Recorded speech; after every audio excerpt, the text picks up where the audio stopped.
সুপ্রিয় দর্শক, আসসালামু আলাইকুম। আমি এখন দাঁড়িয়ে আছি বাংলাদেশে বিখ্যাত একটি নদী, যে নদীর নাম বুড়িগঙ্গা। বুড়িগঙ্গা নদীর এপারে আছে কেরানীগঞ্জ, ওপারে আছে বাদামতলী। আমি এখন কেরানীগঞ্জ থেকে বাদামতলী যাব। অনেক দিনের একটি ইচ্ছা ছিল বুড়িগঙ্গা নদীতে ঘুরে বেড়ানোর।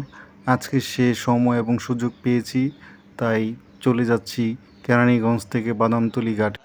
বুড়িগঙ্গা নদী নিয়ে অনেকেরই নেগেটিভ ধারণা যে বুড়িগঙ্গার পানি অনেক পচা, কালচে। হ্যাঁ, তবে এটা সবসময়ের জন্য না। বর্ষাকালে এই নদীর পানির স্রোত বয়ে নিয়ে যায় বড় নদীতে, যে কারণে বর্ষা সিজনে এই নদীর পানি মোটামুটি বেশ পরিষ্কার পরিচ্ছন্ন থাকে। বাংলাদেশ নদীমাতৃক একটি দেশ। এই দেশে আসল নদীর সৌন্দর্য ফুটে ওঠে কিন্তু বর্ষা মৌসুমে। এই মৌসুমেই নদী তার ফিরে পায় পূর্ণ যৌবন। আর এই কারণেই যারা নৌকা ভ্রমণে ইচ্ছুক বা নদীকে অনেক পছন্দ করেন, বর্ষাকালে নৌকা ভ্রমণে বের হতে পারেন। আর যদি সুযোগ এবং সময় থাকে, আমার মতো সময় বের করে বুড়িগঙ্গাতেও ঘোরাঘুরি করতে পারেন।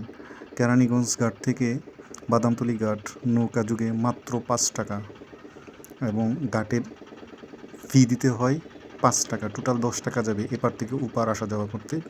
এরকম আপনারাও চাইলে ঘোরাঘুরি করতে পারেন।